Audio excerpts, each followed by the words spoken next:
الحمدللہ رب العالمین والصلاۃ والسلام علی سید الانبیاء والمرسلین۔ آج تراویح میں پڑھا جانے والا سپارہ 26واں، اس کا خلاصہ ہم کریں گے، اور اس میں سب سے پہلے ہے سورۃ الاحقاف۔ قوم احقاف کے حوالے سے اس سورت کا نام احقاف ہے، اور اس کے شروع میں اللہ رب العزت نے ارشاد فرمایا ہے کہ یہ جو لوگ دنیا کو یہ سمجھ بیٹھے ہیں نا جی، کھیلو کودو کھاؤ پیو مزے اڑاؤ اور مر جاؤ اور ختم، قرآن میں اللہ رب العزت نے اس موضوع کو بارہا ذکر فرمایا ہے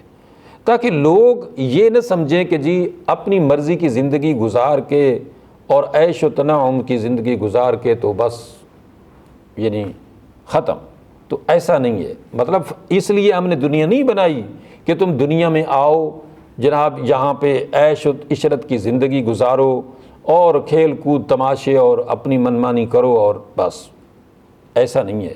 ما خلقنا السماوات والارض وما بینہما الا بالحق واجل مسمى، یہ جو آیت ہے نا قرآن مجید کی، یہ قرآن میں کئی بار اللہ نے ریپیٹ فرمائی ہے، اور یہ سورۃ احقاف کی آیت نمبر 3 ہے۔ اس کا مطلب ہے کہ اللہ فرماتے ہیں کہ ہم نے آسمان اور زمین کو بے مقصد نہیں بنایا، کھیل تماشے کے لیے نہیں بنایا، ہم نے اس کو تھوڑے عرصے کے لیے اجل مسمى، for the time being we have established this examination centre, یہ ایک ایگزامینیشن ہال ہے تھوڑے عرصے کے لیے۔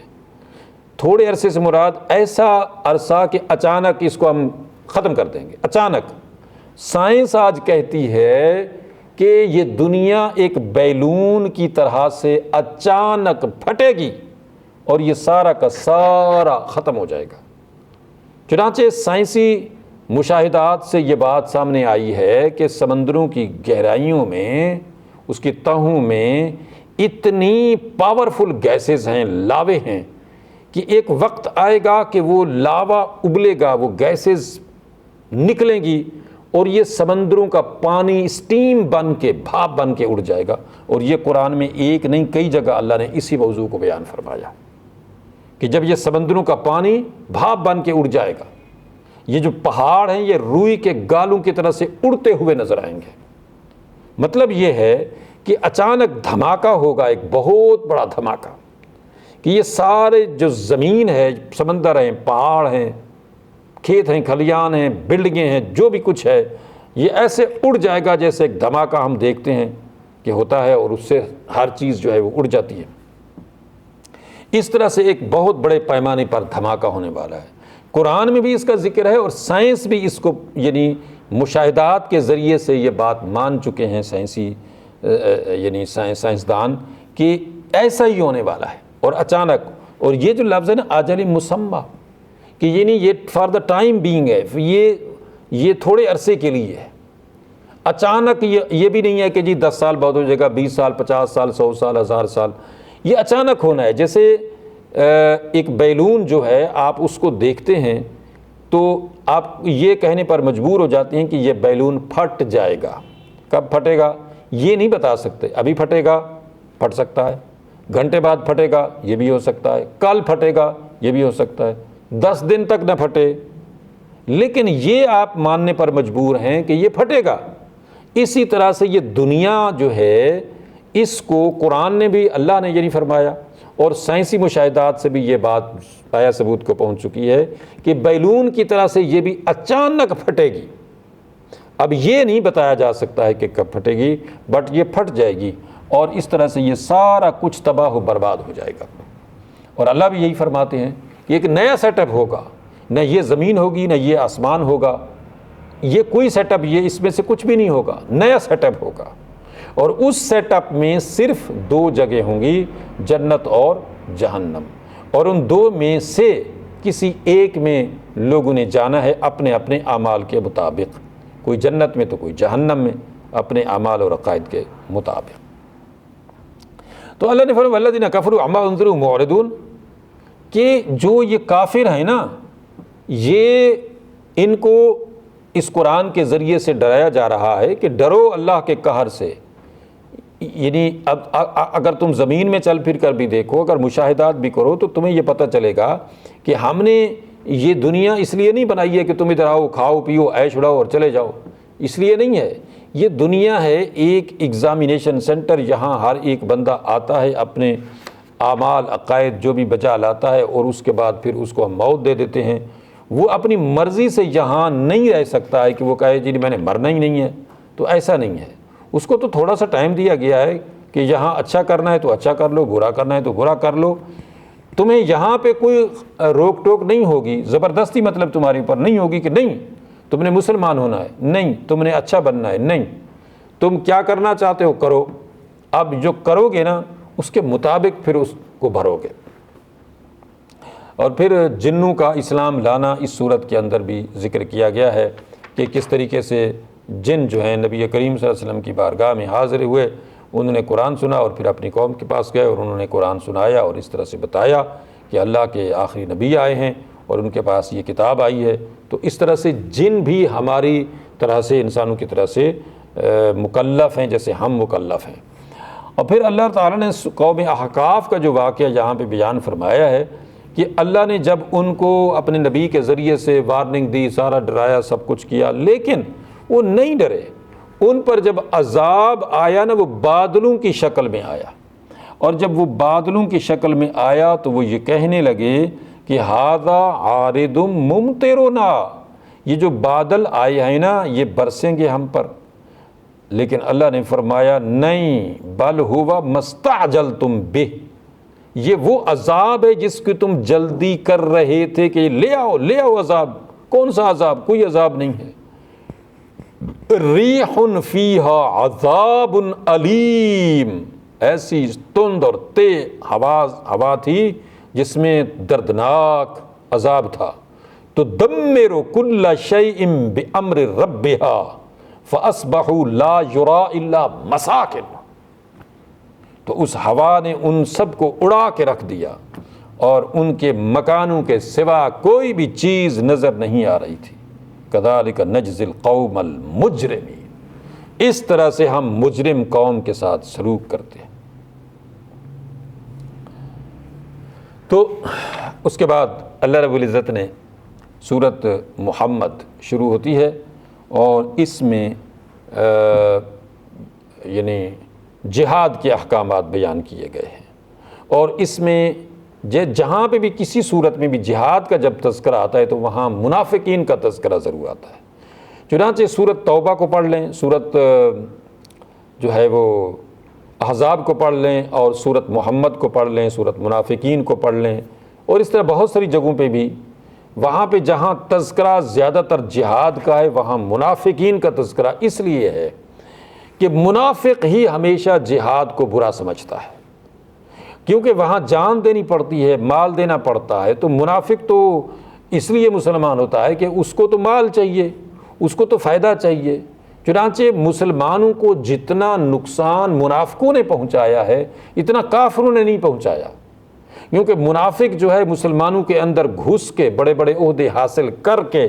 وہ مسلمانوں کو جس طرح سے ڈنگ مارتا ہے، جس طرح سے ان کو نقصان پہنچاتا ہے، دشمن کافر اتنا نہیں پہنچاتا، اور نہ ہی تاریخ میں کبھی دشمن کافر نے اتنا نقصان پہنچایا ہے۔ نبی کریم صلی اللہ علیہ وسلم کے زمانہ اقدس سے لے کے آج تک جتنا بھی مسلمانوں کا نقصان ہوا ہے، جتنا بھی ان کی آپس کی لڑائیاں ہوئی ہیں، وہ ساری منافقوں کی وجہ سے ہوئی ہیں، وہ کافروں کی وجہ سے نہیں ہوئی۔ کافروں نے مسلمانوں کو کوئی نقصان نہیں پہنچایا، مطلب سامنے کافر آئے، ٹھیک ہے پتہ ہے بھئی یہ دشمن ہے میرا، تو بندہ سنبھل کے جاتا ہے، اور جب سنبھل کے جاتا ہے تو پھر ظاہر دو بدو ہوتا ہے، کچھ نقصان کرتا ہے، کچھ ہوتا ہے اس طرح سے ہی۔ تو یعنی یہ نہیں ہے کہ بالکل ہی بندہ جو ہے وہ یعنی تباہ و برباد ہو جائے، لیکن یہ تباہی و بربادی جو مسلمانوں کی ہوئی ہے وہ ساری کے ساری ان منافقوں کی وجہ سے ہوئی ہے۔ تو اس صورت منافقوں یعنی صورت محمد کے اندر بھی منافقین کا تذکرہ بئیں طور کیا گیا ہے کہ یہ لوگ جو ہیں وہ طرح طرح کی یعنی عذر تراشتے تھے جہاد کے موقع پہ، اور ان کا جو منافقانہ رویہ ہوتا تھا وہ بالکل واضح ہو جاتا تھا، اور اس طریقے سے وہ لوگ ایکسپوز ہو جاتے تھے کہ یہ لوگ منافق ہیں، یہ مسلمان نہیں ہو سکتے ہیں۔ اچھا، پھر دوسری بات یہ ہے کہ سورت محمد کے اندر صلی اللہ علیہ وسلم اس کی آیت نمبر 24 میں اللہ فرماتے ہیں افلا یتدبرون القرآن ام علی قلوب اقفالها، کیا یہ لوگ قرآن میں غور و فکر نہیں کرتے ہیں یا ان کے دلوں پر تالے لگے ہوئے ہیں؟ یعنی مسلمان کو چاہیے کہ وہ قرآن کو غور و فکر سے پڑھے، اس کے اندر غور و فکر کرے، اس کو سمجھ کے پڑھے۔ یہ جو بعض نام نہاد واعظین، خطبہ، علماء یہ کہتے پھرتے ہیں کہ نہیں جی قرآن کو ڈائریکٹ نہ پڑھنا، مطلب ڈائریکٹ اس کا ترجمہ نہ پڑھنا ورنہ گمراہ ہو جاؤ گے، تو یہ ان کی جہالت ہے۔ قرآن کو ہر ایک بندہ غور سے پڑھے، ہاں جہاں نہیں سمجھ آتی ہے، ظاہر ہے کہ ساری باتیں اس کو سمجھ نہیں آ سکتی ہیں، تو وہ پھر اس کو علماء سے، استادوں سے اور دوسری تفسیروں سے، حدیثوں سے اس کو سمجھنے کی کوشش کرے۔ یہ نہیں ہے کہ بندہ پڑھے گا تو ساری چیزیں اس کو سمجھ آ جائیں گی، ظاہر ہے کہ ہر انسان سیکھتا ہے، لیکن بہرحال سب کے لیے یہ حکم ہے، سارے مسلمانوں کے لیے ون ٹو آل، کہ وہ قرآن کو ہمیشہ غور و فکر سے پڑھیں، ترجمے سے پڑھیں۔ سورۃ فتح کے اندر اللہ رب العزت نے صلح حدیبیہ کا واقعہ بیان فرمایا ہے اور اس کو فتح مبین قرار دیا ہے، اور اس کے بعد سورۃ حجرات کے اندر اللہ رب العزت نے مسلمانوں کو یہ حکم دیا ہے کہ وہ نبی کریم صلی اللہ علیہ وسلم کی بارگاہ میں جب گفتگو کریں تو دھیمی آواز میں کریں اور ادب اور احترام کو ملحوظ خاطر رکھیں۔ اور اس کے بعد سورۃ قاف جو ہے اس کے اندر اللہ رب العزت نے قیامت کا ہولناک منظر بیان فرمایا ہے۔ چنانچہ یہ وہ صورت ہے جس کے بارے میں ایک خاتون صحابیہ کہتی ہیں کہ میں نے نبی کریم صلی اللہ علیہ وسلم سے جمعے کے خطبے میں اتنی بار یہ صورت سنی، جمعے کے خطبے میں، کہ میں نے سن کے آپ سے یہ صورت یاد کر لی۔ یعنی اس قدر آپ جمعے کے خطبے میں اس صورت کو پڑھتے تھے۔ تو اس صورت کے جو مضامین ہیں، یعنی سورۃ قاف جو ہے، قاف والقرآن المجید، اس کا منظر ایسا کھینچا گیا ہے کہ ایسے جیسے بالکل سامنے قیامت کا منظر ہے۔ یہی وجہ ہے کہ نبی کریم صلی اللہ علیہ وسلم ارشاد فرمایا کرتے تھے کہ جو چاہتا ہے کہ وہ قیامت کا منظر اپنی آنکھوں سے دیکھے تو اس کو چاہیے کہ وہ ان صورتوں کو پڑھے جن کے اندر قیامت کا نقشہ کھینچا گیا ہے۔ چنانچہ ان میں کی ایک یہ صورت ہے، اور سب سے بڑی بات یہ ہے کہ مثلا یہ آیت نمبر 18 اللہ فرماتے ہیں ما یلفظ من قول الا لدیہ رقیب عتید، یعنی انسان اپنے ہونٹوں سے کوئی لفظ بنا رہا ہوتا ہے، اس سے پہلے لکھنے کے لیے تیار بیٹھے ہوتے ہیں کرامن کاتبین، اور وہ اس کو لکھ لیتے ہیں۔ دائیں بائیں دو فرشتے بیٹھے ہیں جو ہمارے ان الفاظ کو، ہماری باتوں کو ریکارڈ کر لیتے ہیں، اچھی ہے یا بری ہے، دونوں فرشتے بیٹھے ہیں اور وہ اس کو لکھ لیتے ہیں، اچھی بات کو دائیں والا اور بری کو بائیں والا۔ اور اس طرح سے کوئی بھی انسان کی ایکٹیویٹی ایسی نہیں ہے، کوئی بات ایسی نہیں ہے جو ریکارڈنگ سے رہ جاتی ہو۔